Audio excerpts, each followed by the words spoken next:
Hello दोस्तों, मैं हिंदू गुरु गोयल अपने चैनल में आपका फिर से बहुत बहुत स्वागत करता हूँ। दोस्तों, विंड चाइम जो घंटियाँ होती हैं, जो हम दरवाज़ों पर लटकाते हैं, जो फेंग शुई और वास्तुशास्त्र के हिसाब से बहुत अच्छी होती हैं। तो दोस्तों, ये इस वीडियो में मैं आपको फेंग शुई से संबंधित जो विंड चाइम होती है, इसके टिप्स दूंगा। दोस्तों, इसके टिप्स में दोस्तों सबसे पहले मैं बताऊंगा विंड चाइम होती क्या है, इसे कहाँ लगाना चाहिए, कहाँ नहीं लगाना चाहिए, इसके क्या क्या फ़ायदे हैं, इसके क्या क्या नुकसान हैं, और दोस्तों ये कितने प्रकार की होती हैं। इस सब चीज़ों की जानकारी मैं आपको इस वीडियो में देने वाला हूं। तो मेरा पूरा वीडियो देखिए।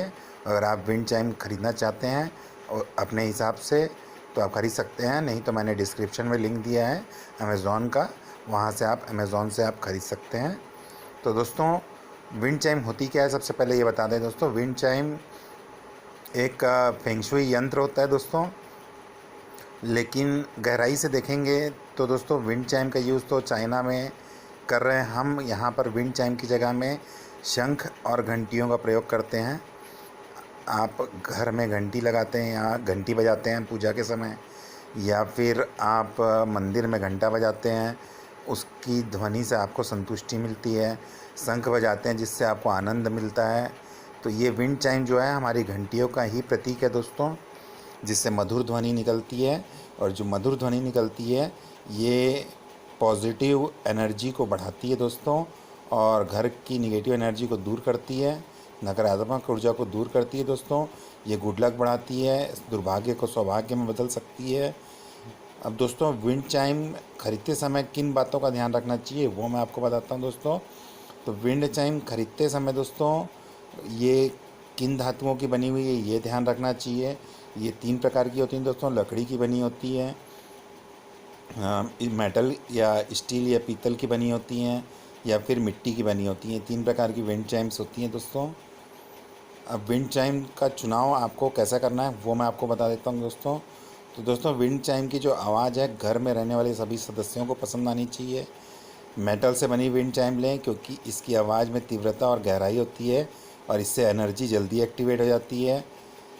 लकड़ी और मिट्टी की बनी विंड चाइम कुछ खास परेशानियों से छुटकारा पाने के लिए होती है, परंतु दोस्तों मिट्टी से बनी और लकड़ी से बनी विंड चाइम को आप घर से दूर रखें, ताकि ये गिर कर टूटे ना, क्योंकि ये बहुत बड़ा अपशकुन होता है। विंड चाइम की दिशा भी आवश्यक होती है दोस्तों। इसे पूर्व और दक्षिण पूर्व दिशा में लगाना चाहिए घर के, और घर के मेन दरवाजे पे लगाना चाहिए दोस्तों। घर के गार्डन में लगाना चाहिए।